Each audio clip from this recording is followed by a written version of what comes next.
Yes, people, welcome to Never a Foul. Another day, another stream. You know how it is. It's the summer holidays for the schools.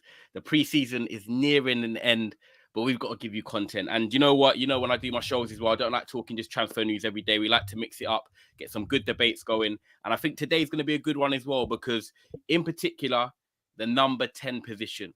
People have been saying that's been dying over the years. However, is the number 10 position making a comeback? Is there certain players that need to deliver? Is there certain players that need to step up? Or are there players that are already established and they need to maintain that rhythm? Make sure, most importantly, guys, you smash that like and subscribe button. We're literally 2 away. Cass just told me he's backstage, 2 away from 3,800 subscribers. So please, if you're new, smash that like button, smash that subscribe button, and let's get into the panel.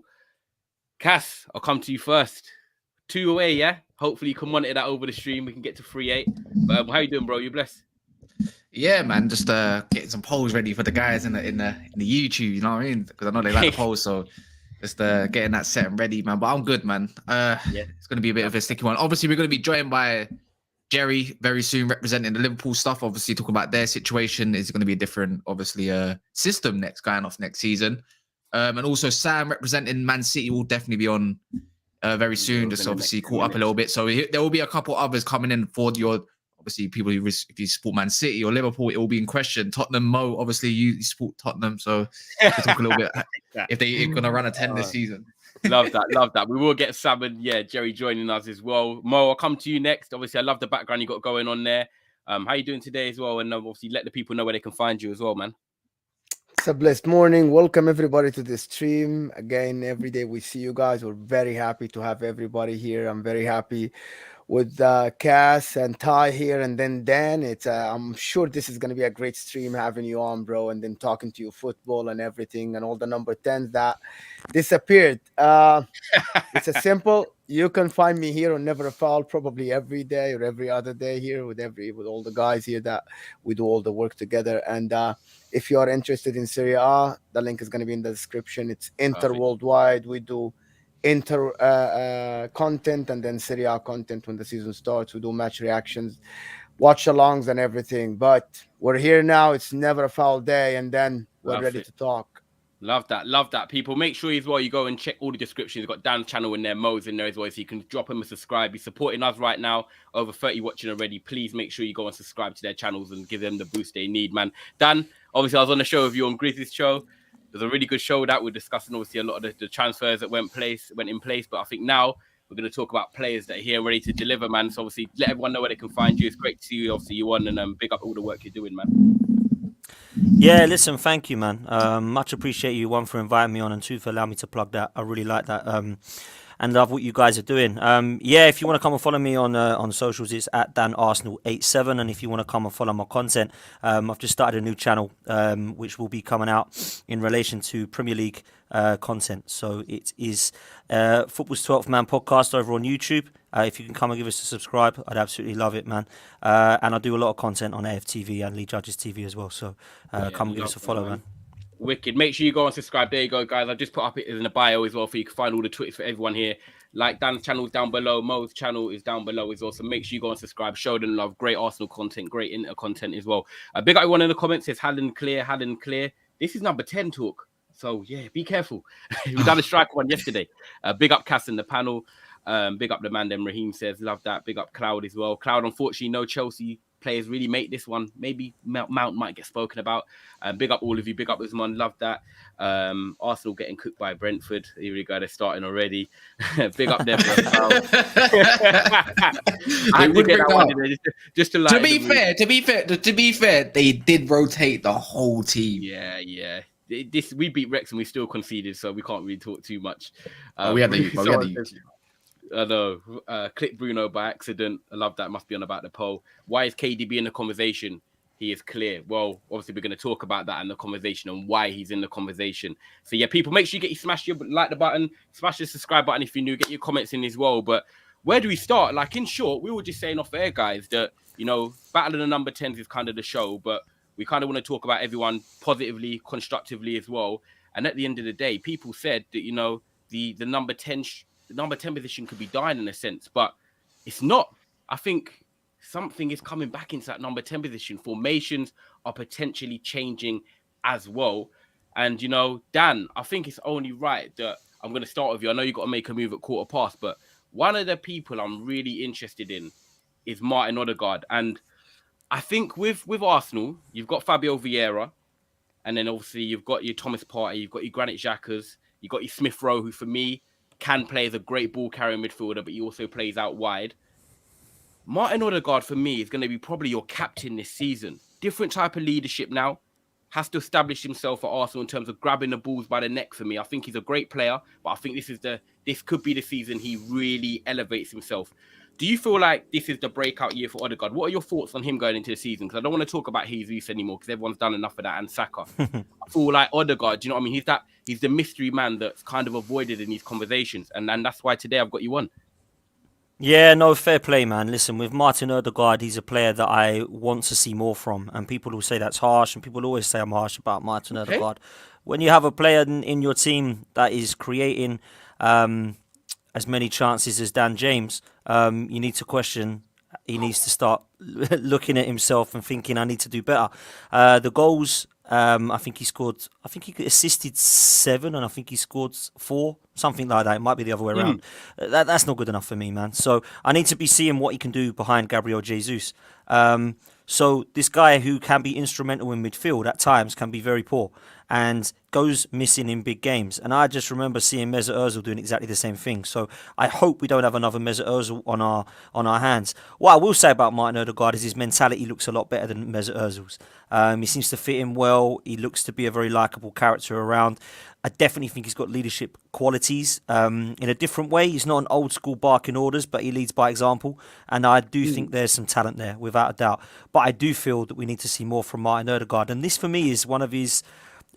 this is a kind of go-to season for Martin Odegaard for me. I'm looking at you thinking, come on, show me what you're about. You know, you're supposed to be his wonder kid at 16 years old. It didn't work out for you at Real Madrid. You've come to Arsenal to revive your career. Go and revive it. Because for me, there's a player there. He's got a great left foot. He's definitely got vision.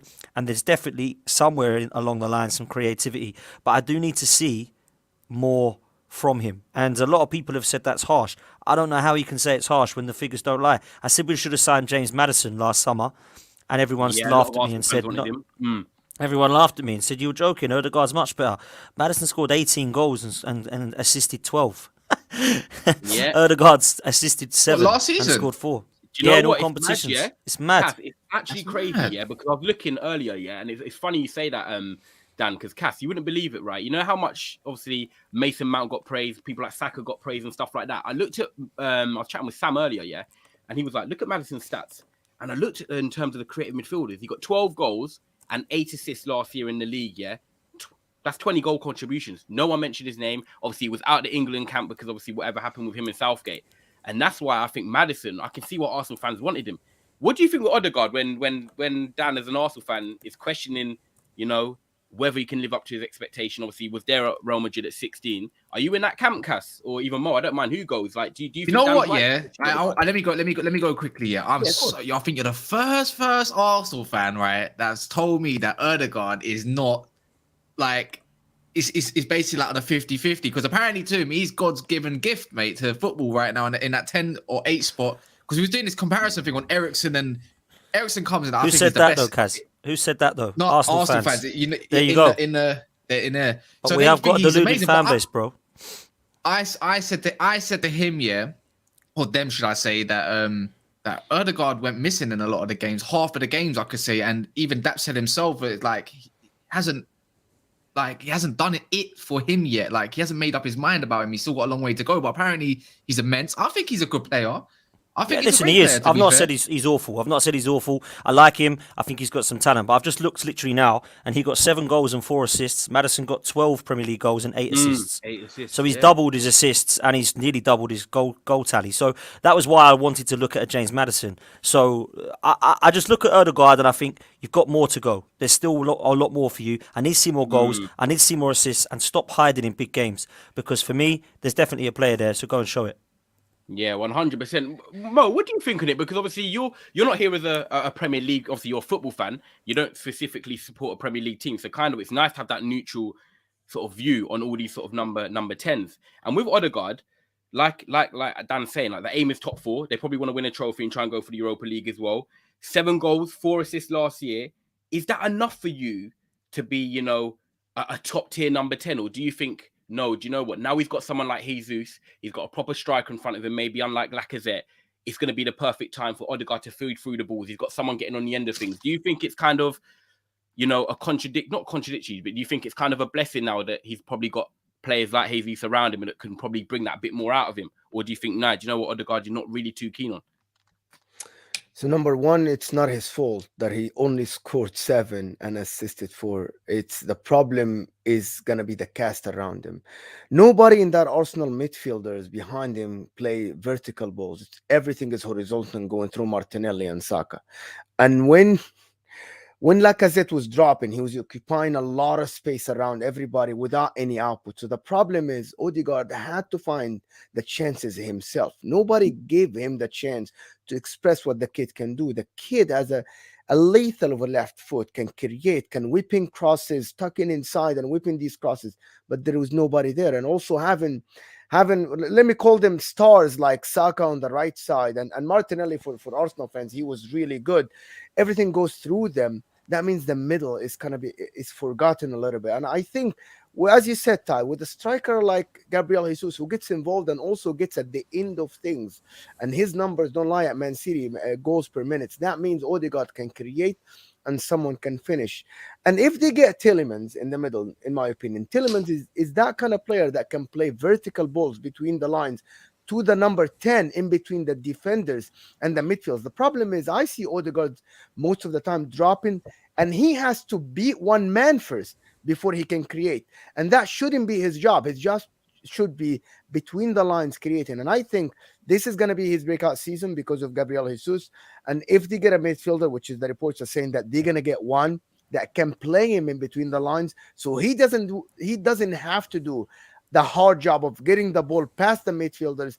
I think he can do a lot more. I think he can get at least double digits assists. As far as goals, I think it's Saka and Jesus are the guys that are going to be responsible for goals. But if he can get double digits assists, I think this is what every Arsenal fan would want from him. Get him 100%. involved more. Get him involved more. And then him assisting the others, being that support superstar behind the guys, is something that he didn't do a lot. This is why his goals are more than his assists, because nobody gets in the end of what he does. But I think with Jesus, Jesus now, we have to pronounce him right, is the way to go. You think he's going to unleash another part of Odegaard into this Arsenal team? You feel like he can potentially, yeah. Yeah, it's true, to be fair, because if you think of Lacazette, when you think stylistically, and I'm going to get a couple of other people in as well, I'm going to get through the comments. If you look stylistically, you've got Lacazette, who is a forward that likes to drop in deep, doesn't run in behind as much now because he was 29 years of age. I get it, his game has changed. For me, we discussed it with Jesus yesterday. He can do both, though. He can drop deep, link up play, but he also can get in behind. And this is going to be his first season himself as a number 9. I think it's going to be very interesting to see what happens. Let me get a few of the other panel in. We've got Sam here. Feed the Goat, Man City. How you doing, Sam? You all blessed? Yeah, all good, thank you. All good, thank you. Good, so that's a bit good. late. And Thanks for adding me in there. That's all right, man. No worries. Big up Jerry as well. Big up Jerry James. I'm going to let you plug your thing in a minute, Jerry, as well. And then Daps. What are you doing? Look at you. Well, you know what? I was chilling. Do I sound all right, by the way? Yeah, all good. Cool. I'm in a wind trap, so I don't know. But yeah, I was chilling in the room and saw you about to go live. So I thought, you know what? Let me join it quickly. Congratulate you, firstly, Ty, on the house. Oh, well done. Thank you. Big up, man, actually.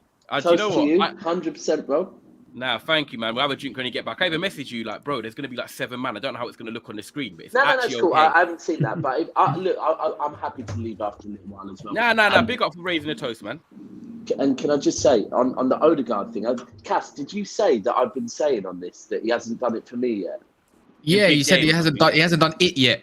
Yeah, that like for me, there was a lot of hype around him joining Arsenal. I don't even mean last summer. I mean before, when he joined them. I think was it on loan for 6 months? And I haven't seen. I don't want to say he's been bad, because he hasn't been bad, and I think that's the same as the Arsenal fan was saying. He hasn't been bad, but for the hype, I want to see more. I was even surprised. Apparently, he's captain as well for his country, isn't he? Yeah, he is, and I think he's going to be Which captain is- of which is- Adapt this year. He'll be our captain. Yeah, he's going to be our Well, captain. there we go. So it does show. Like I've said on another stream, we were talking about obviously Zinchenko is captain for Ukraine. So they do actually have a few leaders in their team now as well. They're quite young leaders, but they're leaders, which is very relevant. Like because often the thing with leaders is their mentality is different. And I think that might be something behind Arsenal going out and beating Chelsea 4-0. Is that they've got a group of players that like, no, we're not here to have the piss taken out of us. And when other players, like these other young players have got round them, they won't be having that. So, but with the Odegaard thing, the Maddison stats shocked the hell out of me. I cannot believe that. Yeah, see, it goes under the radar. Sam told me earlier, actually. Big up, Sam. Yeah, I mean, I've probably been a bit critical of Maddison. Now I see those stats, to be fair. But it's again Zeus, Saka, and I'm not even going to rule out Nketiah as well. I think I'm he not might have gonna some rule him minutes out this against- year. I think he might, and I think he might be quite clinical. Yeah. I'm just Okay, gonna let me put it out get there. I'm not through gonna these comments as well then. Except when playing Brentford, Odegaard will be playing with confidence and quality around him. Let me get through a few of these upstairs. Jesus will be part of the Prem elites at Arsenal. All of a sudden. Yeah, all of a sudden. What's this? Didn't Aubameyang and Jesus have the same amount of goals, more or less, in the same amount of time, and Aubameyang was starting? I don't know what, but something about Odegaard reminds me of Ozil, and this is exactly what Dan. If you just joined the stream, this is actually what he was. This is what Dan was saying just at the start of the show. Do you know what? It's quite interesting, yeah, because I want to just throw it out there.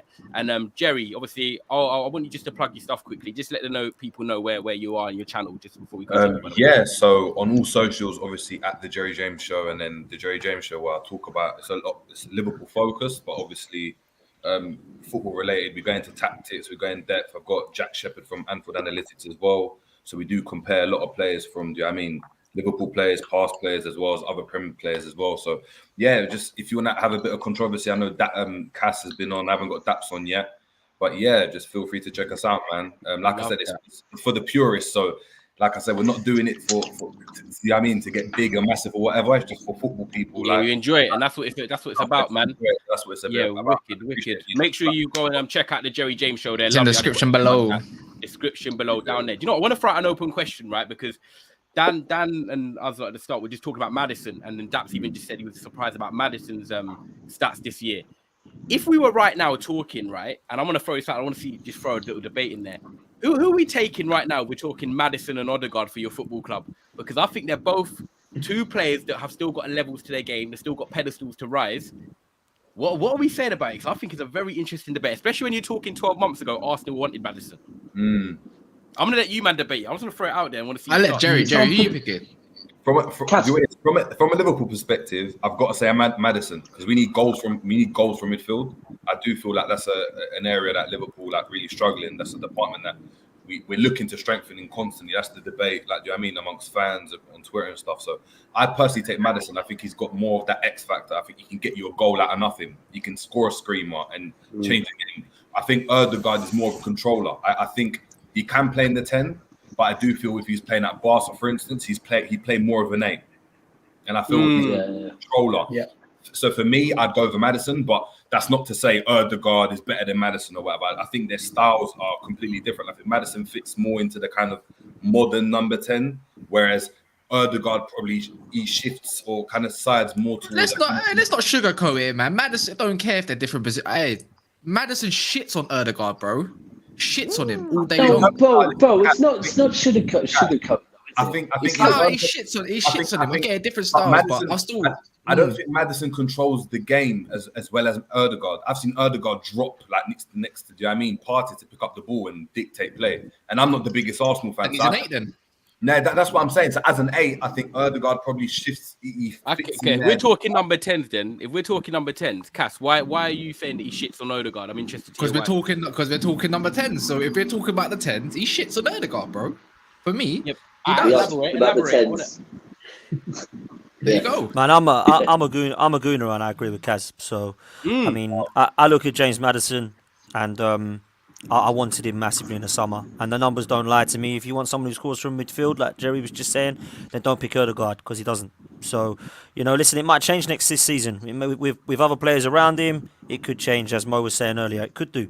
Listen, Odegaard could get double figures assists and goals as well, and we all talk a different story. But the way I see it right now, I take James Maddison, and he has been doing it, in my opinion, in the Premier League for longer. So that's why I go with James Maddison, mate. Okay, fair. People in the comments, from a City perspective, I'd say Maddison just because he's comfort on the ball. Maddison's a baller. He don't get the respect because he hasn't got an exotic name. The only thing that Maddison is better than Odegaard is at shooting, in my opinion. And like we say here, people get their likes up, 53 likes and counting. Let's go. We've got over 50 people watching, 75 the next target. So make sure you're supporting the channel and also everyone's channels below as well. Sam, you haven't had a say yet. You're the one that's, you know what? You're sitting there and you're nice Sean Goat top. Big up yourself. Not just that, he's thinking Bernardo Silva, De Bruyne. Who are these chumps? Who are these lot, bro? Sounds like the little stats, but he just comes with the facts. B-check, number 10. But yeah, you're the one that raised it to me, and obviously you love your football. You talked about James Maddison earlier in the conversation. You said, Ty, look at his stats, and I was quite surprised comparing him to other Arsenal midfielders and others. What's your say on this Maddison Odegaard sort of debate, and also Odegaard? Yeah, because obviously we've got a big Arsenal fan that works with us in the office. What are your expectations for him this season? This year he's got to step up. Yeah, I think Odegaard in that position has got to put himself more in goal scoring positions. I just think Maddison, he's got a bit more sort of cut and thrust about him. He's a bit more direct, and I think he takes a bit more risks. Probably similar to De Bruyne and Bruno in that aspect. Odegaard's more of like a kind of bit more of a safer controller kind of game, like Jay just said. Like I think out of all of them, Odegaard had the best pass completion rate last season. And you can look at that two ways. Like, it's tied on the ball, but is he taking enough risks and putting the ball in dangerous areas to get those assists? So we might see a bit more with Jesus up there. And Arsenal lacking a quality number 9 last season. But then again, Maddison's playing in a much worse, Leicester team for me and than Arsenal. And if you look at starts as well, Odegaard started 4 more games. Maddison only started 28 games last season in the league and still got 20 goals and assists. Wow. So, that's mad. Yeah. That's mad. Yeah. That's mad. Hold on, There's no debate. You know what, Sam? No You know what, Sam? I think that only from both players, Odegaard and Maddison, I think that the top clubs will only, other than Arsenal, will only have Maddison to start for them. I think Maddison starts for Chelsea, just even starts for Liverpool over Henderson, in my opinion, because I think Maddison, even he does the hard work sometimes. I see Maddison.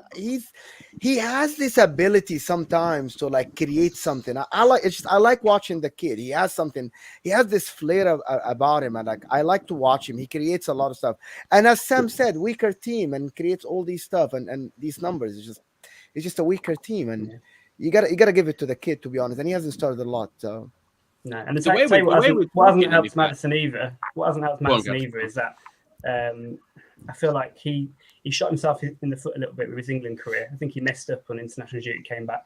Southgate has basically distanced him ever since. Before, 18 months ago, with Brendan as well, though. He messed up with Brendan as well, didn't he? Yeah. So maybe that is an issue and why big clubs aren't looking at him. But 18 months ago, people were talking about Maddison or Grealish, and Grealish has gone one way and Maddison's kind of gone the other way in profile, but maybe not actually in performance.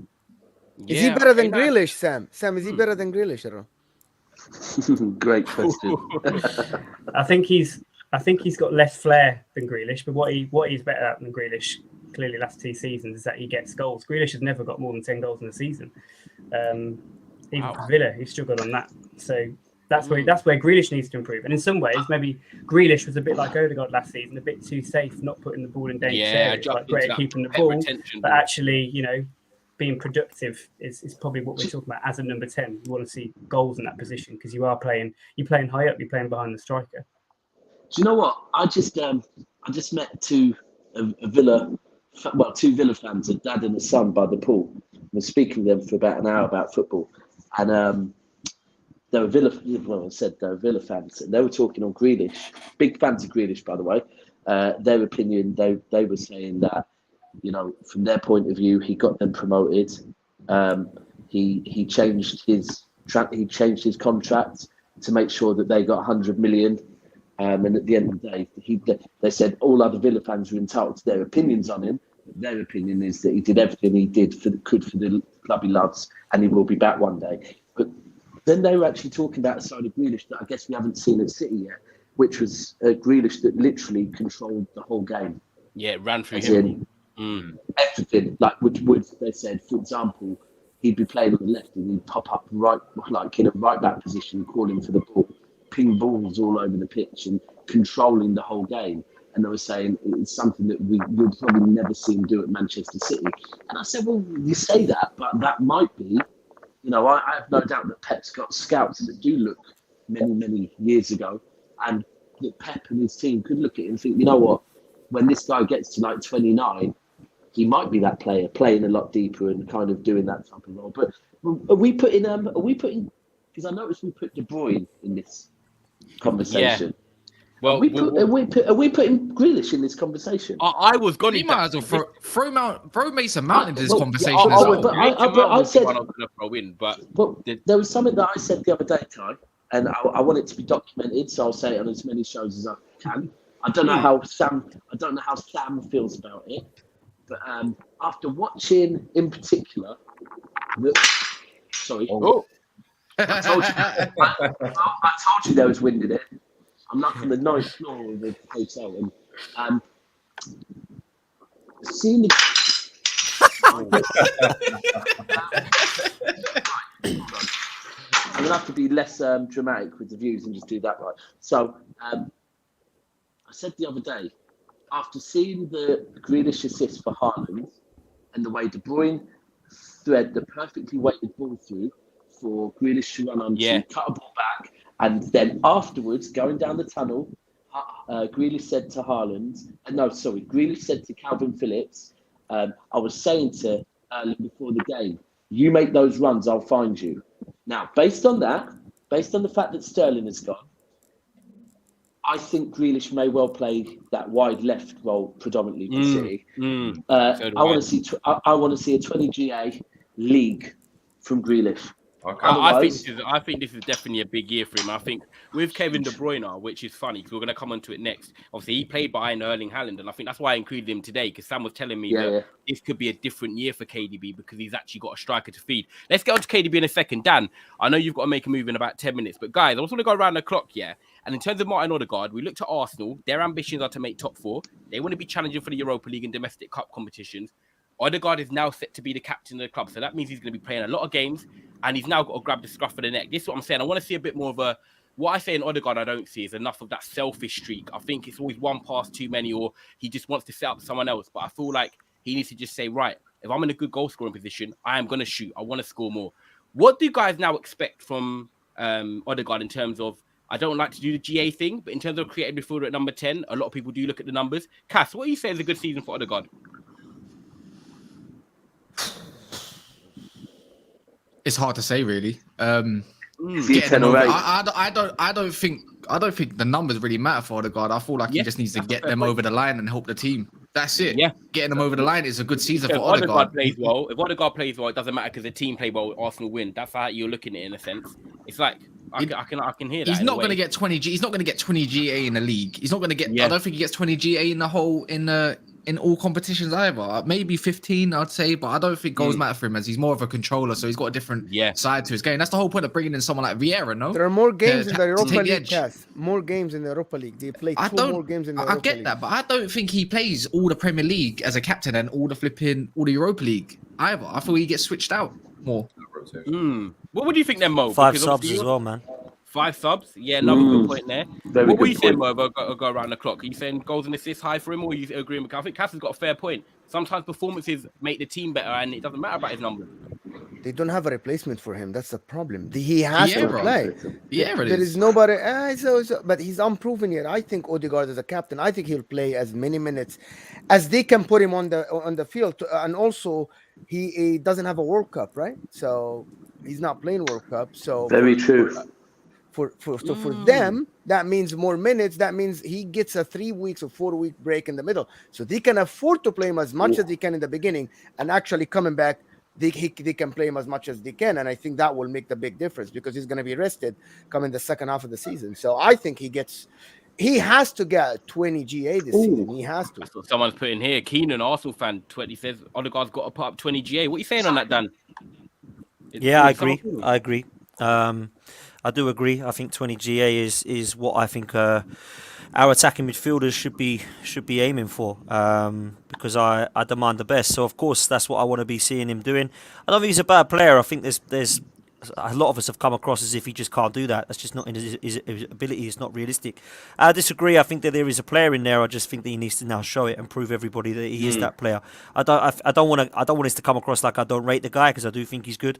I just think there's players that are levels ahead of him. James Maddison, I think, is one of them, and we can go on with quite a few others that are as well. But I think with Martin Odegaard, the way that we're playing is he's not going to be a number 10. He's going to be a left 8. We're trying to sign, a right 8. We're trying to sign a left 8, and then Thomas Partey is the holding midfielder. That's the way we're going to go. A little bit like Man City have set up. I think that's what Mikel Arteta wants to do this coming season. So I don't think we're going to play with a number 10. Maybe other teams will, but certainly it won't be Arsenal. And I do think that Mo makes a good point, and I think Daps did as well in relation to the Jesus signing, because I think what that's going to do is allow some even more vision and creativity for him to find. So I think it will be interesting for Martin Odegaard this season. It's kind of a make or break season for him to shut everybody up or to prove everybody right. And I'm hoping that he can shut everybody up and say that actually I am a decent number 10, number 8 attacking midfielder, whatever the hell you want to call it. It's going to be interesting for me, man. It really is. So just quickly, that's a Ty. If you look at it, I'm just trying to think of anyone else in Arsenal's midfield quick. Zinchenko, if we class him as a midfielder, he ain't going to the World Cup, right? I think we could probably say Smith Rowe ain't going to be going to the World Cup, right? And also now we're saying Odegaard isn't going to the World Cup, right? When you look at things like this, because I've seen one or two people commenting on who is and who isn't, that could have a massive relevancy come late December, January time, couldn't it? In a positive spin for Arsenal. In a positive spin for Arsenal. They're thinking they've got 3 of their, I don't know whether you want to call them 8s or you want to call them 10s. I'd probably put all 3 of them as maybe more like 8s, but all of them not having 4 weeks off, bro. Massive. That could be massive. Yeah, it's true, because you don't realise that. I think the World Cup, obviously, they go deep. long flight, people are only going to have like 5-6 days, and they're straight back in. And you got to forget, it's not just coming back into a normal Premier League. It's coming back into a Christmas period where there's games Boxing Day, New Year's, after that as well. So I think it is going to be very interesting. Let me get through a few of the comments, people. Before you do that as well, Ty, a quick one. I ran a poll, and this is actually getting very interesting. So I wrote in a poll, who has the better influence at 10? Mine, Odegaard, Bruno Fernandes, or James Maddison? Is very close. What's very close? So Bruno's on 29, 36% each for James Maddison, and Odegaard. He's got a better influence. Wow. So, that shows how split it is. And then that is to basically go and show you why we're talking about people like Maddison, why we're talking about Odegaard, because I see someone in the comments saying, I feel like number 10s have gone, but we're talking about some teams are still going to play number 10. Or these are number 10. Carvalho as well. I think Carvalho, I'm gonna say it here. I think Carvalho is a fat season watch. I love that kid, man, from Fulham. Yeah. I remember when he actually gripped into Manchester United at Fulham, and I won't forget that performance either. Done the same thing as well against a couple other teams when Fulham were in the Prem as well. And this is 2 years ago, so he was even younger. So imagine what he's going to do now in a better team. Crazy. Yeah, man. What are you saying on that, Jerry? James. Is it James or Jerry, by the way? Jerry. Jerry. We can go into Fabio Carvalho. Obviously, he is one of the youngsters that's coming in. Obviously, as a number 10. Like we said, it's starting to get back into the game a little bit. Are you excited by what he could bring this season? I personally am as a rival. No, I am 100%. I think he will go under the radar because it wasn't a massive fee. I think it was obviously a transfer that was done post-January, I think around February, March times as well. So, it was more or less confirmed. It's not a new signing. So a lot of even Liverpool fans are a bit like, oh, you know what? We want someone fresh because we've already gotten over the kind of hype over Carvalho. But in the kind of pre-season games he's played, he showed a lot of promise. Thing is with Klopp, though, he's not the type of manager to go and, Liverpool in a sticky situation with young players because we're competing against Man City. We don't have the capacity to go and just play a young player and be like, there you go, have 7 games on the bounce. Because we've seen it even with Arsenal, Saka, Odegaard, all these young players, even Emil Smith-Rowe, they play 3 games really well. They'll have 2 games that are a bit poor. And then they'll got caught again because consistency is a massive issue, obviously, within young players. Now, Liverpool can't afford Carvalho to have 2 games on the bounce the way he's been poor. And we've seen it with Jones and Elliott. Elliot had one poor game against Inter Milan in the Champions League. We hardly saw him after that. Someone that had already played in the Championship. Actually, I had played for Liverpool before, went on loan to the Championship, came back and started the season. And albeit he had the ankle injury and stuff, but I think that's the kind of the caveat like surrounding Carvalho. I think he's a big talent, and I think hopefully he goes and just tears it up. And he's just so consistent in his. Years above his age. Do you know what it is as well, though? Because I've heard from, I don't know if I was on with Grizz, but I was chatting to a Liverpool fan, and they were saying that they wouldn't be surprised if Carvalho is starting after the first couple of months, just because, say, situations like Nunes might struggle, or you're struggling to break down teams and little things like that. Nunes could come in and surprise people, like you're saying, and end up starting a few games in the Premier League. Sam, would you? Fulham. He starts with Fulham. Imagine Carvalho, Fulham, starting against Fulham. I don't think he'll start. I think he'll be Elliot. Huh? I think over. Ooh, you think Harvey Elliott's going to start? He will. Last season, who started? He's going to start. He's going to start. I agree with you. Last season, who started? It was Elliot. So where you playing Elliot? Is one of the number 8s? Yeah, it'll be Elliot, the midfield. For Henderson. Yeah, it'll either be for Henderson or it'll be Henderson playing. I'm telling you that now. Yeah, I remember Harvey Elliott did play. I think it was against Inter Milan actually in the Champions League, and people were like, he's thrown in the deep end. Harvey Elliott started the season before you talk, by the way. Happy birthday to you as well, by the way. Cheers, bro. Thank you. Yeah. Happy birthday. Happy 28. Let's go. My birthday cake. But thank you. I love that. Daps, sorry. Carry on, Daps, is what you're saying about Fabio Carvalho. Yeah, you know what? I think, firstly, you're right on Harvey Elliott. Last season, he started off the season playing quite a lot of games. I remember, I'm pretty certain he played against us in the, again, after the Inter Milan game, everyone was talking him up massively, and he started against City, I think, the first game, the one at Anfield. But also, on Carvalho, I think, I know not you, Jerry, but some of your fan base were having that meltdown early transfer window about how Liverpool needed two midfielders, right? They were. And I don't necessarily agree with that. I think that was just a complete meltdown. But I think maybe next summer, you might, like us, we're going to need 2 central midfielders next summer potentially. But you did go and bring Carvalho in. And you're right, he's Premier League experienced. Why would he not start? If he's good, like, why would he not? I do agree you'll go with Harvey Elliott. Yeah, what it is, a couple of injuries. Yeah, but what it is that's with Carvalho is that, and with Klopp in general, we're not going to go and, well, to be fair, there's no evidence to suggest that Klopp's going to go and change from the 4-3-3.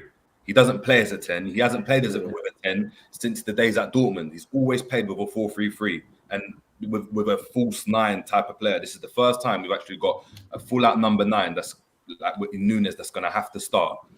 Is he going to go and play with 10 as well? Jerry, that's why you're playing number 10 maybe, because Nunes needs something. He needs someone behind him. But we haven't done it. But we might transition into that. But we haven't done that all the pre-season. We haven't. We've played with 2 8s. We've played with 2 8s. So for me, Carvalho, and I'm telling you that if Carvalho does play, it will be very similar to Harvey Elliott. Well, Harvey Elliott actually played in midfield, but I think Carvalho is going to be the replacement for Diaz on the left. And I think he's going to go and play as a wide man. And that's the way he's played. And that's the way he's played. Wait. So where does Diaz go? No, Diaz will play, but if Diaz is injured or we're resting Diaz, then Carvalho will be the left. But I don't see Carvalho starting in midfield. You have to remember as well, we've still got Keita that Klopp's been bigging up. We've still got big season for him. Always bigging up. Milner's just been given a new contract. That midfield is he's got to earn it, man. He's got to earn it. I think we're talking like this kid's like Messi, man. Let's let him earn it first, man. Jesus Christ. Like, this is a good side, Liverpool. He's got to get into it and fight into it first. Christ, like, it's mad. Like, I think he'll be good, but I think it's going to be, I rate Elliott, so it's between him and Elliott as to who can force Henderson out. Do you know what I mean? So. Do you know what, Dan? I know you've got to make a move in a second, so I just want to ask you a quick question in regards to Liverpool. Then, and the way you're looking at them this season. Obviously, Darwin Núñez is coming, Sadio Mane is gone. We're looking at potentially people saying Spurs that could pit them if they do slip up or they don't provide consistency. Do you think Liverpool will be bang there come the end of the season, or do you think this is a year of maybe transitioning for Jurgen Klopp? And then I'll let you leave as well. Listen, Liverpool will be up there, man. I tipped them to win the league last season, and a lot of people laughed because they said it'll be Chelsea. A lot of these Arsenal fans told me it'll be Chelsea. They've got Lukaku, and I said I don't rate Lukaku. And everyone said it'll be Liverpool. Because I didn't think Man City had enough firepower up top, and boy was I wrong. I really didn't feel that they would had the replacement for Aguero. And now that they have got the replacement for Aguero, probably one of the best strikers in the world, I think City will walk the league. When it comes to Liverpool, I think they'll be up there, man. 100%. I like Darwin Núñez. A lot of people are saying that he's overrated. I don't know why people are saying that. I do like him. I think he's a good target man. I think he's going to score goals, and I do like what I see. I also think they're not going to miss Sadio Mane, as much as that might be disrespectful. I think this Luis Diaz kid is ridiculously good, and obviously they've got Mo Salah as well. Jota I rate too. They've still got Bobby Firmino. This is a good side, man. They've got strength in depth. They've signed players, in my opinion, now that have strength in depth in each position. You go at the back, they've got Konaté, who I think's been good when he's come in. I think one of the most criminally underrated centre backs in the league is Joel Matip. No one rates him. No one bigs him up. The guy's ridiculously good next to Van Dijk. So I think Liverpool have got a great side. It's not going to be, like, oh my God, Liverpool are going to struggle now that Spurs have got Conte. Having said that, I do expect Spurs. I do expect Spurs to do well with Conte. I do expect them to be favourites for third. However, I do think it will be City and Liverpool again, 2-horse race. That's my honest opinion between the two. And listen, now that Man City, people say Man City have got rid of so many players. Yeah, they have. But look at who they've actually got in to replace him. Are they going to miss Fernandinho? No. Calvin Phillips will come in. Are they going to miss Zinchenko? Probably not, because Cucurella will come in if Cancelo gets a knock, and he's a good left back. Will they miss Gabriel Jesus? No, they've just bought Haaland and Alvarez. Like, let's be real, and they're still not done yet. Sterling goes, Grealish comes in on the left. So 100, man. Yeah. Listen, Man City are ridiculous. Pep's not a mug. He ain't gonna go, do you know what? I just fancy getting rid of 6 players and let's just leave ourselves short. Yeah. He's gonna be. It's mad. So for me, it's gonna be City, Liverpool, and then I think it will be a fight for top 4 between Chelsea, Arsenal, and Manchester United. And I think Spurs will get third because they got one of the best managers I've ever seen. So. Interesting. Well, that's the perfect way. Obviously, I know you've got to go into another show now, but Dan, obviously, thank you for coming on. I know it's quite a heavy panel as well. I'll definitely get you on for another show as well, and we'll do more football talk. Before you go, the most important thing, of course, let the people know where they can find you. I know the channel is down below, guys. Make sure you go and check that. Here you go. It's in the comments. But yeah, Dan, let the people know, man. Listen, well, thank you all, man. I've followed you all on social media, so hit me back up. Pleasure to be on with you all. Thanks for inviting me on, Ty. I'll definitely come on again. Big up everyone in the chat. If you do want to come and follow me, obviously smash the link in the that's come up there now for Football's 12th Man podcast, which is going to be a weekly show with it's going to be about three weekly shows with all Premier League influencers that I am sure you will all recognise, talking weekly about football. So please come and smash that. If you do want to follow me on social media, it's at DanArsenal87. Been a pleasure, and I'll speak to you all soon. Thank you, Ty. Big up, Dan. Thank you, bro. Take care, man. Take care, guys. Laters. Bless up. Perfect way. Sorry, Ty. I'm going to jump out as well. I need to get ready and go out and eat. So, but as I say, congratulations again. Big up to yourself. We're never going to forget this day now, man. Now, if it all didn't drink thing, here's my mango juice. Yeah, love that. And big up that. Have a great show. And people, if you're watching this, make sure you smash the like. I'm pretty certain we will have, but we need to be on over 3,800 by the time this show ends. But I'm pretty certain we'll be over that now anyway. But we are. There we go. Perfect. There we go. Big up. You man have a blessed evening, man. Have a good meal. Big up your mum and that as well. Yeah. Take care. Yeah. Cool. Bless. See you later.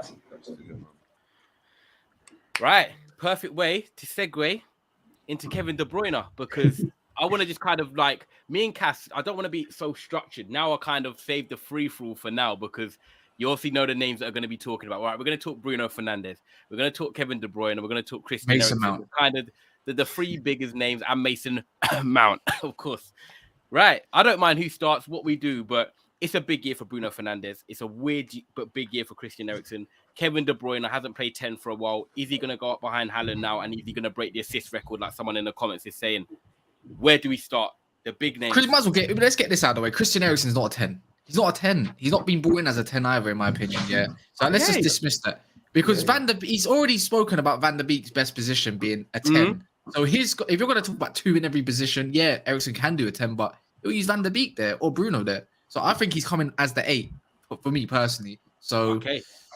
Let me ask Sam and Jerry. We could cut that. Does anyone disagree, Mo? No, it's fine. I don't think Conte changed the guy to be the deep line player, to be a regista at Inter. So it's just the guy is not going to go out of 10 again.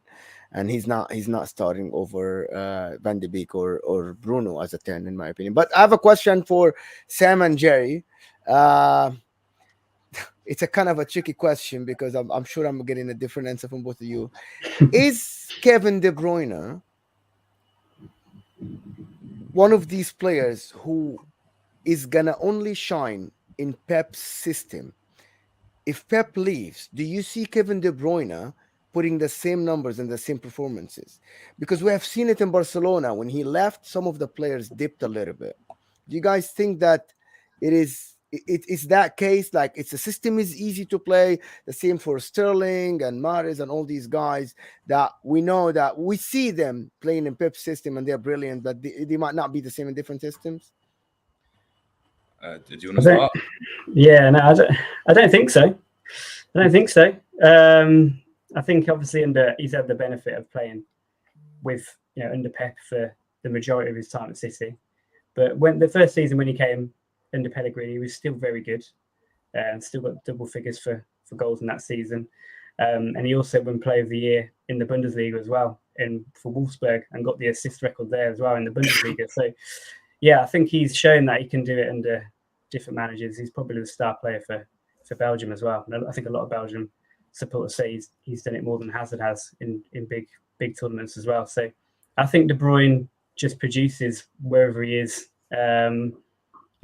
Last season he kind of only really played 6 months and still racked up 23 goals and assists in the league. It's just he's just a machine. Like, you're saying that, yeah. He just constantly creates all the time out of pretty much nothing. And last season even took on the sort of the goal scoring burden with a lack of striker. So yeah, he is. Sort of in this conversation for me, I might be a bit biased, but I think he is pretty clear of all the other midfielders in this conversation. He's a world-class midfielder and has been for 4 or 5 years. Yeah, he what's it called though? He shines at Belgium. He shined at Wolfsburg beforehand. He was getting double figures. I think he hit over 20 goals, if I'm right, or assists in Wolfsburg in that season. He's ridiculous, bro. Can we not talk about the boy now? Yeah, man. Just to echo what Stuart's saying as well. I mean, I think you got to remember. Wait. Did you just call him Stuart? As a Stuart? What is it? I love that.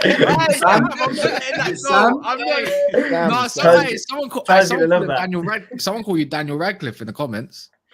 I'm terrible with names. What's the name? I love that. Sam.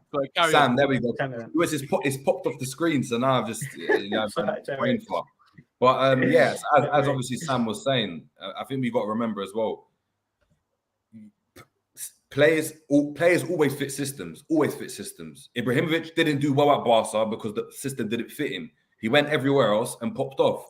If the system wasn't geared to what Salah is and his abilities, Salah wouldn't be as good as he is at Liverpool. That's the way it is. Even Messi, the system was built around Messi for Messi to flourish. That's the way football is. I think any manager could come in now after Pep and say, you know what, I don't like how De Bruyne really behaves in midfield. I want him to just sit back and cover our fullback, and I want Cancelo to be the main man. And that's going to go and impact De Bruyne's output and his game. But don't get it twisted. De Bruyne is easily, for me anyway, one of the best midfielders of his generation in the Premier League era. If not the probably best. One of the best midfielders ever in the Premier League. No, 100%. He's in that conversation. I think when he finishes, I always wait until players finish. But 100% he's in the conversation, 1,000,000%. Do you know what's mad? I think I said it to Sam. About a year ago when he was getting top heavy. Do you remember when the people started saying he wasn't looking as sharp? And if I was actually do you know what? In maybe 18 months' time, De Bruyne could just sort of dip down. I actually openly said that, and then now I'm thinking I'm here a year later. And Cass, Mo, I'll be honest with you as well. I think behind Haaland, if he plays and he stays fit, because De Bruyne seems to always have that Harry Kane thing where he gets a knock sometimes for a couple of weeks or whatever it is, or a month or whatever, and it can't doubt that man, bro. You just can't doubt world-class talent, man. Bro, honestly, he could get. What's the record assists? 32, 30? What is it? 20, isn't it? I think it's Thierry Henry, isn't it? In 20. Oh no, 25, isn't it? 20. Kevin De Bruyne could get that behind Haaland. I'll be honest with you, I'm shook. And I don't like to even throw these things. I don't think he does. I don't think he does get this. I can't lie. I feel like Grealish is going to be quite similar in assists to or even Bernardo more than De Bruyne. See, I think De Bruyne takes more of a creative role than more of a direct role for City because he's not needed for his goals too much this year. He's got Haaland for that now. So you might think he might fit it a bit deeper then. No, I wouldn't say deeper, but I 10. feel like he helps the team a lot more out. You got inside forwards right now. You got inside forward. You got your Grealish, you got your Bernardos, you got your Mahrezes. They're going to be inside the box unless he's taking a long shot. He's going to be feeding them guys out. Like remember, other than that, Sterling and Mahrez are playing more of a wide role. So the way I'm looking at it is that he's going to be pretty much being a pre-assister, if anything, more than the guy that's going to the go-to man to get the goals. That's what Dap said. It's like what Dap said a moment ago about the pre-season goal, where De Bruyne is going fed through a ball into Grealish. The Luka Modric pass before the pass. Exactly, and I think De Bruyne has been doing that for ages, though. I think De Bruyne is the type of midfielder that when his team are down in the dumps, he comes up with the goods. He gets that goal from distance, like a Gerrard-esque goal. He gets that ridiculous assist, and I think he comes up with that. But I think if you look at De Bruyne, he can control midfield easily. He's not. We're comparing it to Maddison, but I don't think Maddison controls the game like anywhere near the level of a De Bruyne, even like an Odegaard. In my opinion, I think he's more of a kind of final third type of player. De Bruyne can do 100%. Can do all. Listen, guys, just six seasons under Pep, he did double digits for both goals and assists only once. I'm not doubting him, I'm just playing devil's advocate.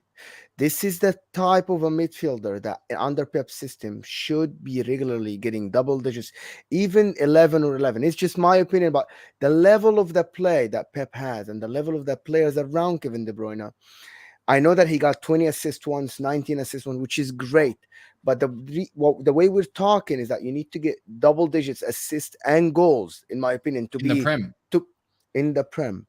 At least like he did it one season out of 6. I know one season he was injured, 18, 19. You think De Bruyne needs to do it more? He needs to take his game to. He can take his 6 seasons. I think 6 seasons. 6 seasons. He did it once.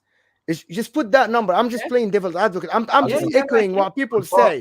What people say out is like, yes, he's great, but he is probably one of the best in the generation.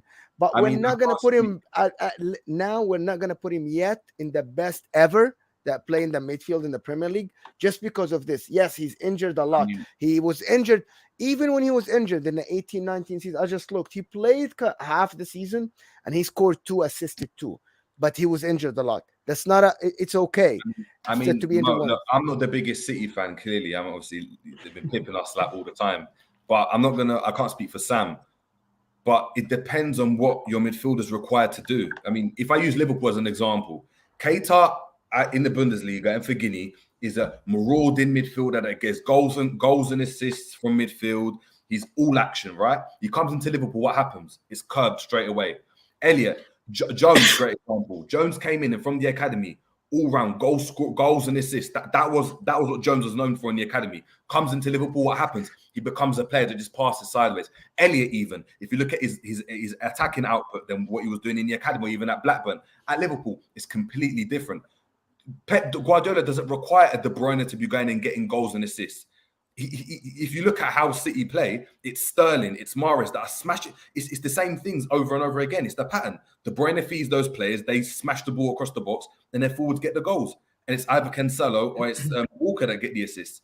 Or do you know what I mean? They're not relying on their midfielders to go and get them double goals and assists. Because what happens is that then you then put emphasis on their midfielder to be in positions, which means that if they then lose the ball, where's the midfielder? Where's transition? They're not there. You look at how Liverpool play. Liverpool go and our midfielders, Keita and it was Keita and let's use Henderson as an example. They come out wide and allow Robertson and Trent to bomb forward and get those assists. If Henderson was in this position, of course he ain't got the ability of Trent, but he'd get more assists if he got into the box more. But that's not what's required of him within the system. If you look at De Bruyne a lot of times in those games that you're talking in those teams that you're talking about, look at the forward line they had. Did he have to go and really get into the box and get goals and assists? No, and they still won the league. So I guess he's still being effective, in my opinion. I don't know. Now, do you know what? Let me see what Sam thinks on that. Oh, go on, Mo. And then I'll come to Sam after. I want to switch it to Sam and ask Sam the one question. Is he the most influential and the most important player in your squad, or do you see anybody else more? That's a serious question. Is he replaceable? No, he's probably the least replaceable. Yeah, I don't think there's another midfield of his profile. Actually, what he's doing as well, there was sorry to butt in. Was there not someone that said that City played way better when De Bruyne was in the cup? I'm just saying, Ty, you know who he is. Who's that?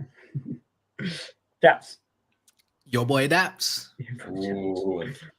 Well, I think the last 6 months of last season showed that we played better with De Bruyne. You know, he scored at home to Liverpool, he scored at home to Chelsea, he scored at home to United, he scored at home to Atletico Madrid, scored at home to Real Madrid, and that was just in the last 3 months of the season. So, yeah, I mean, the game is kind of checked. We're talking about midfielders here, and De Bruyne's played the majority of his career. We played 4-3-3. He's played the 8. You look at the amount of players, the last sort of 5 years or so, the players that have been getting double figures goals and assists, it's been your Sterlings, your Mahrez's, your Salah's. It's the wingers, the players who play hard the pitch.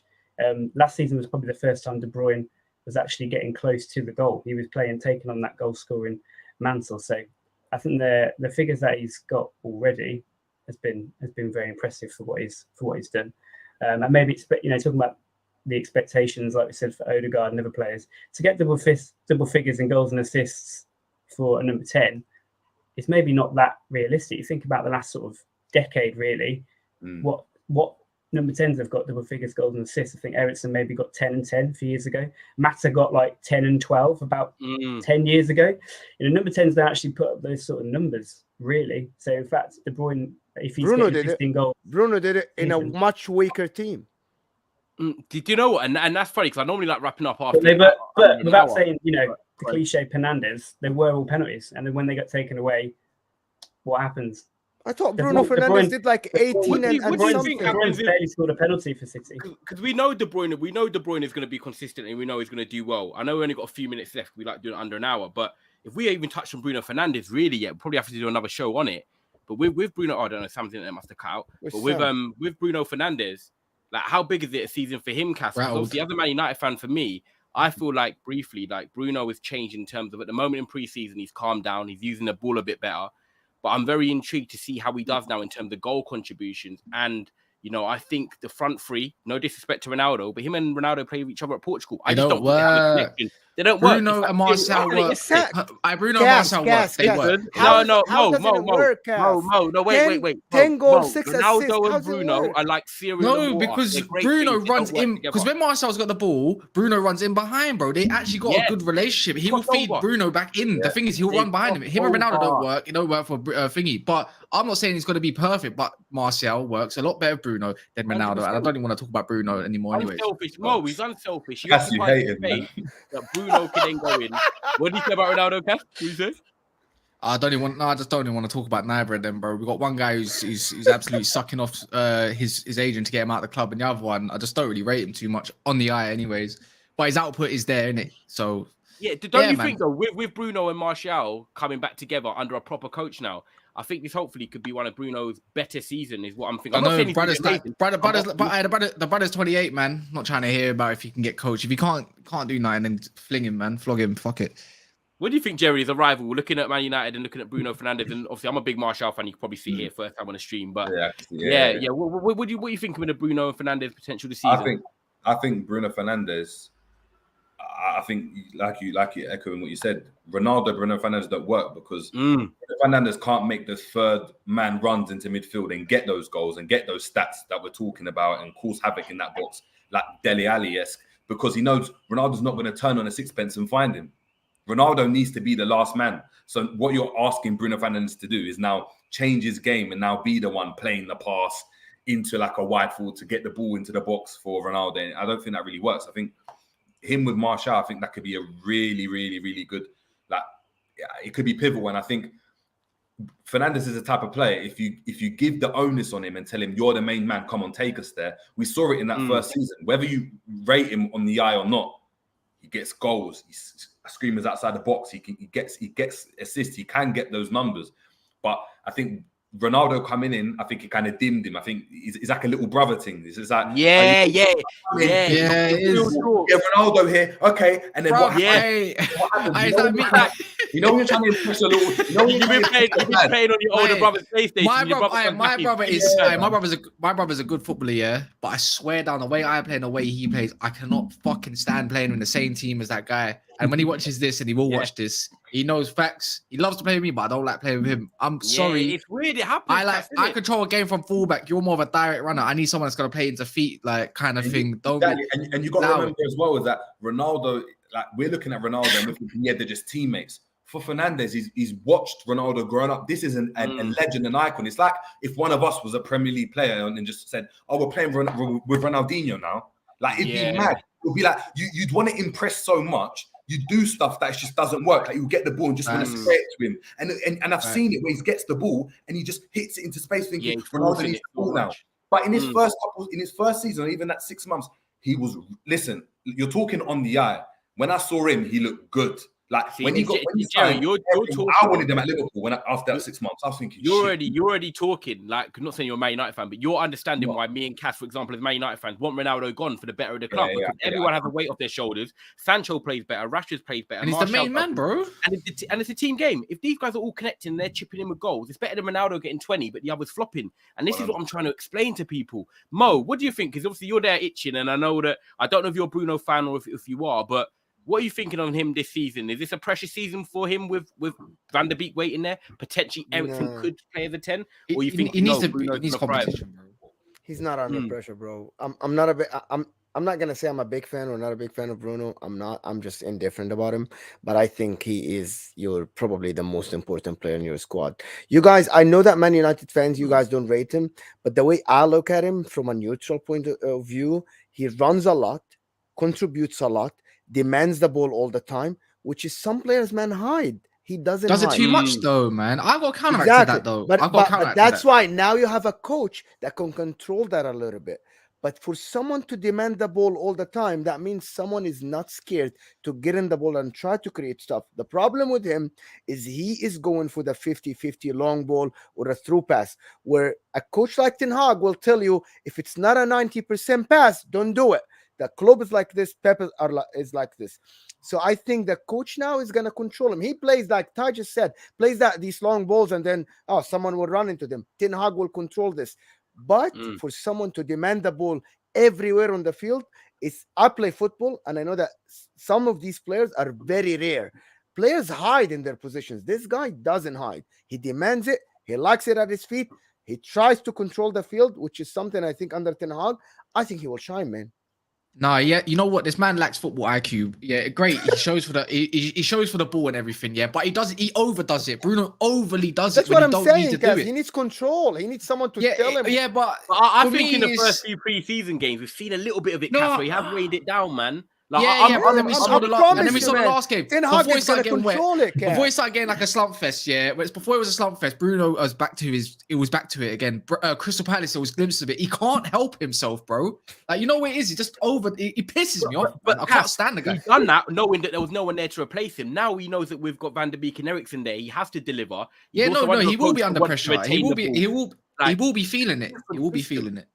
And Van der Beek's a different type of 10 to him. He is the most punchable player in the Premier League. The thing is, we need his goals. The thing is, right, there is nobody more annoying than this guy, right? Probably in world football, it is him after Busquets. Like, there is nobody else, man.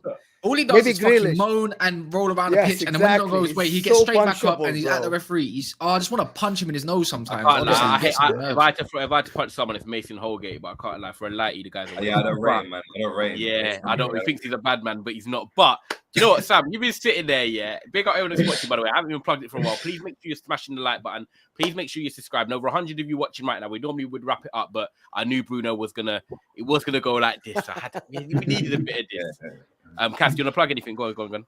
And yeah, man. If you're a Liverpool fan or you just like Jerry, the way he talks or anything, or the way he looks, is actually in the description below. In the description below is the Jerry James Show. Go subscribe to him, man. He talks sense. Man. He's not a shameless fan at all.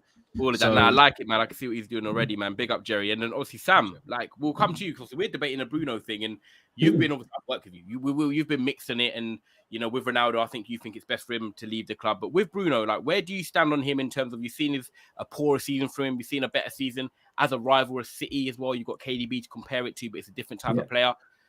Does he fit for you, the Ten Hag system? Do you think this could be a big season for Bruno Fernandes? Or if not, why don't you?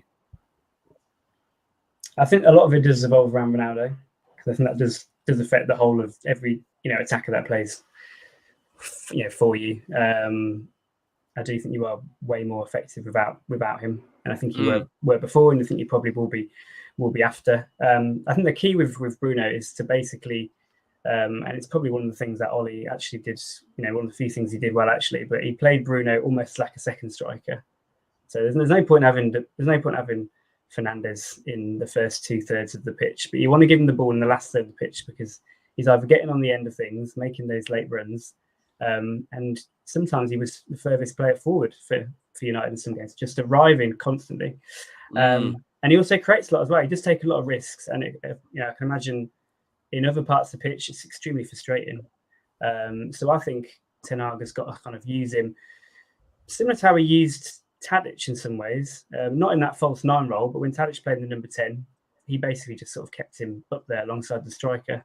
And that's how Fernandes used to play. And I think if you can do that, you'll get the best out of him. But yeah, as soon as he starts dropping deep and trying to dictate, that's not his game. Obviously, you need someone. I think that's frustration as well, Cass, especially because Man United didn't really retain the ball well. He's like that player that like he wants the ball so much. He's a bit like Fred. Like they go looking for it and then space is coming behind them because they're exposing themselves out of the frustration for the ball. And I'm hoping that with us being more of a retaining team now and Ten Hag being a bit more, stricter with that can hopefully change. It's a hope thing. Obviously, we're sitting here now with optimism, but I have liked what I've seen briefly so far from pre-season, but people can say, who have we played? However, I just want to see better football and, trophies will come after that. And I call it the Jurgen Klopp project and Jerry would laugh, but I wanted Jurgen Klopp when he left Dortmund. And I just feel like after, 10 years now, Ferguson, he left 9 years. This is the best manager we've had at the club since Ferguson's left, hands down. And I'm really willing to be patient, whether it's 2, 3 or 4 years. And I think the one thing I'm willing to accept, and Cass, I don't know if you are, but if Bruno Fernandes is not playing well and he sold him in a year, if, Rafael Varane's injuries don't pick up and he has to go in a year, I'm trusting Ten Hag's judgment on anything. At the end of the day, it's his team now. I do think he'll make the right decisions for the club, whether Bruno plays or not. Yeah. Hey, Cass, listen. I definitely wouldn't sell him. Bro. I definitely wouldn't. I don't know, man. Bruno just pisses me off, bro. But you know what? I'm eager to see how he performs in the season. That's it. It don't mean I can't change my mind. I can change my mind if it suits him. If it suits the team, it suits the team. It's not always going to be aesthetically great on the eye, but how long is he been annoying you for, though? Yeah, good question. Bro, ever since half the season, when he first came, after that bounce, people started realizing how much this man gives away the ball. But then again, we're not set up to win the ball back to cover them weaknesses up. So I'll give him the benefit of that. I'll give him the benefit of that. I'll give him the benefit of doubt. So I want to see what he looks like. Guys, get us to 100 likes because I know we're at 4 away now. Before we wrap up the stream in a couple minutes, I got one away now. One away. Get on their burner account. Come on, get on your burner account. Do that. Quick question for you, Cass. Are you excited for the new season? You're gonna say yeah, but not United, isn't it? No. Of course I'm excited, bro. If you're not a United fan, you're not excited, then you're just a dope, man. Got to exactly. There you go. There's the answer. You got to be excited. Next week, obviously Friday, Arsenal take on Crystal Palace. I want to just do a quick question before we wrap it up because I know we've done over an hour and the time's flown. Mo, I'm going to come to you first. Right. I'm not going to put Carvalho into this. I'm going to talk about Maddison, Eriksen, Bruno, KDB, and who was the other one? And Odegaard. If you had to rank them in terms of not goals and assists or anything, in terms of players, what are the best 1 to 5 for you in that order? Kevin De Bruyne, Maddison, Mason Mount, Odegaard. Oh, man, threw Mount in. I didn't have Mount in, but you sorry. I'm sorry. I forgot Bruno. It's KDB, Maddison, Bruno, and then if Mason Mount, and then Odegaard. These are my 5. So Odegaard 5th. Yeah, that's okay. Jerry, you're raising your eyebrows. Talk to me. So what's the 5? KDB, Odegaard. Well, I'm gonna go KDB. Yeah, and then it's Bruno, Eriksen, Odegaard, and Maddison. Why Eriksen? Might as well put Mason. No, Mount. Yeah, go Mason Mount then. What Mount instead of Eriksen? Yeah. Yeah. Fair. I think Eriksen's better. Hold on, I'm gonna do it this way anyway. KDB, Eriksen, Odegaard, Maddison, Mount, and what's the? Oh no, Fernandes, Bruno. Mount. Yeah, Fernandes. No, you have Bruno last. No, Mount last. I have Mount last. Okay. Interesting. Everyone has mad different answers. Sam, I asked you earlier. Yeah, we've got Mason Mount in there now, so I'm just trying to think of where he goes in the order. KDB and Bruno now as well. Like, yeah. I'm thinking, but KDB and Bruno. KDB then Bruno. Then I'd actually put, if we're putting Mason Mount, I'll put Mason Mount in after him, and then I go Maddison, and then I go Odegaard. Eriksen, anyone? So KDB, you're going KDB, Bruno, Mount, Maddison, Odegaard. Yeah. And Eriksen last then. Eriksen is That's not not Eriksen. like Well, Eriksen's Eriksen not even in that question, bro. he hasn't played the 10 in years. Yeah, we'll remove Eriksen and put Mount in. Yeah, which is fine. Cass, you look absolutely dismayed at these answers. Bro, we talk about 10s, yeah? So, Kevin De Bruyne obviously ranks for me the top 10 out of them all. Then I'm putting James Maddison in that 10. So number 2, Then I'm probably, I hate to do it, probably Bruno in a 10 there. After that, Mount or has to be Odegaard? Mason Mount, and then Odegaard. If we're talking Well, 10. the same. It's the same exact rank. Yeah. It has to be. It has to be for me. I feel like Odegaard's not really a 10 for me. He's a control. If I want a 10, I don't want a controller, man. I want someone that's gonna be a bit the or final risk taker, a risk taker, but at the same time risk taker, but at the same time Risk taker like Bruno. What about you, Ty? Bruno gets the goals. That's what it is as well in my attacking. I don't need just a controller. Mason Mount, on the other hand, don't know. I think he's more of an 8. What about you, Ty? Mo, I just asked the questions. I want to hear what you think because I want to see where you put Bruno. Yeah, it's an interesting one, man. KDB obviously is first. We're taking out Eriksen and putting Mount in. KDB. I'll probably go Maddison second, you know. Who said Maddison second? I did. We all never a foul people.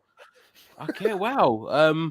Yeah, look at it. I'll probably go. I'm just trying to think. Like, if Maddison was at Man United, would he do more than what Bruno does? I think he could with that final ball. Oh, yeah, KDB, Maddison, and then I'm gonna go Bruno, and then I'm gonna go Odegaard, then Mount. I like Mason Mount, but I think he's workmanlike. I think he's a 3-man midfield player. I don't think he has that sometimes final product to like get the goals and assists what people want. And I think if you want to play a number 10, you do need to produce in the final third. Like Jerry said earlier, like, you know, you get control in midfielders that go into a 3-man.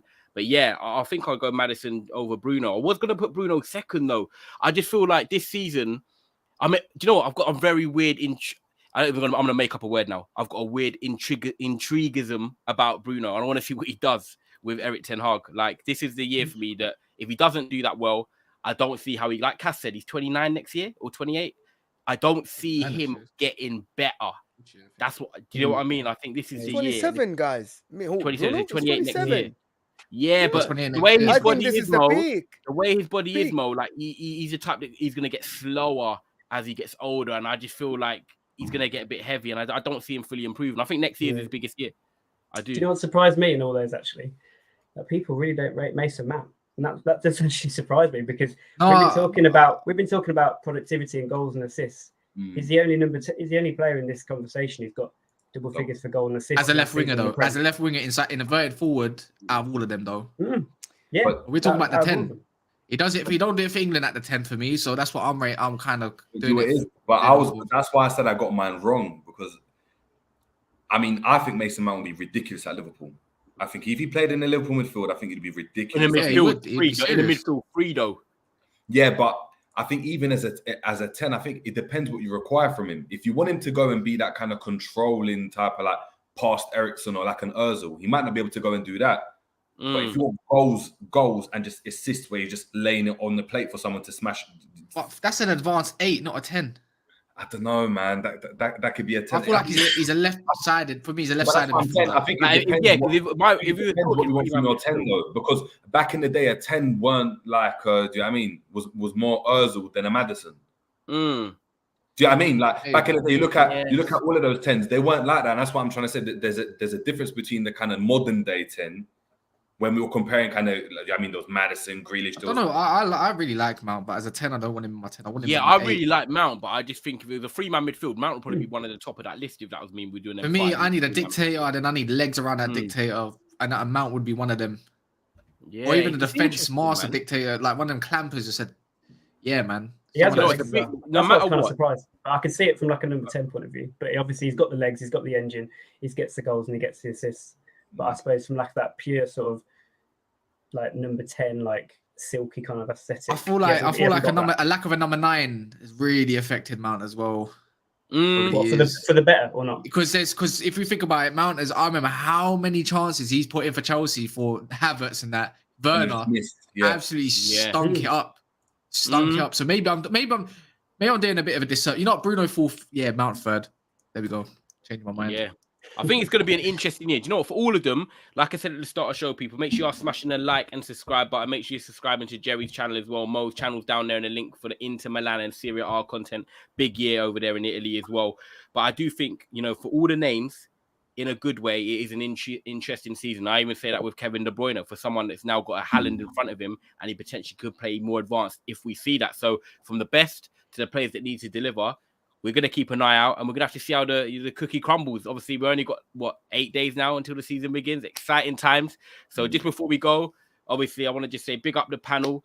Jerry, just make sure you let the people know where they can find your Liverpool channel as well. Plug that through, man. Yeah, as mentioned before, guys, at the Jerry James Show, where it's just obviously controversy, reviews, tactics, just that whole shebang. I'm a football purist, so it's just proper real, no cliches. I don't mess my words up either, so is what it is. And then obviously on the socials as well, so Twitter and Instagram at the Jerry James Show. It's just all, the same. So big up, appreciate it, man. Love that, man. Make sure you go and subscribe and check that out. I see Claudio's coming with the Mason Mount stats there, and he knows we don't care about chances created, man. Chance created anything? What is a chance creation, man? Come on, man. Anything could be it. Let's not do that. Let's not do that. I do rate with By the way, I'm not doing a disservice to Mount. I just prefer him in a 3-man midfield. But Sam, let the people know where they can find Feed the Goat as well. Buzz, man. Yeah, go and find Feed the Goat. Obviously, link to Never Foul as well on Twitter and Instagram. Just search at NAF_Feed the Goat on Twitter, and you find us all there. Love that. Mo, plug the Inter Milan stuff, man. Come on, Lukaku. We're winning the league. Anyway, Inter Milan live streams, Inter Worldwide on YouTube and Inter Worldwide on Twitter, Instagram, and we do the news, we do live streams, we do some match reactions and watch along. So love that. Be on the look. Wicked. You got one of my favourite centre backs in Milan, Skriniar. I'd love him at United. God, swap Maguire and Skriniar. Fuck that. Chelsea are actually inquired about. I want him. Yesterday. By the way, quickly, Mo, sorry, a bit off topic. Would you sell Skriniar? Do you like him? Do you rate him? Skriniar is the best centre back after Van Dijk in the world for me. Okay. You know what? It's weird. It's weird how this is all coming about because 2 seasons ago, a year ago, people didn't really want Skriniar, but now he wants Skriniar, bro. Don't want him. Well, you don't rate him, bro. No, it's not. I don't rate him. It's not. I don't rate him. I just don't want him at Man United. There's a different type. I'm saying. Oh no, I get you, but I'm saying if I could swap and have him in for. Obviously. But I don't want him at Man United. Not that we're gonna go. I don't want him. There's a different evolving centre back. I don't want him. He's gonna be outdated very soon. Chelsea, very interesting if they inquire for him in the back three. But Cass, man, obviously you know what it is, people. Tomorrow, fan calling show tomorrow at 10, I think, something like that. So anyone that's joined the Discord, you'll know further before anyone. Might have to start giving them. And if you're in the Discord, you're gonna get priority from that one as well. So there you go. Make sure you jump in the Discord, man, and do your thing, man. Support the channel, support what we're doing. Never a foul. 3.8k subs now, on our way to 4k. Big up Mo, big up Cass, big up Sam, big up Jerry every single time. Also for the Manchester United content that me and Cass do, if you're a Manchester United fan, obviously head over to Trafford Tunnel. That's in the description as well. Just hit 2k, so we're doing a lot of stuff there. And guys, have a blessed evening. And we'll catch you soon, man. Big up.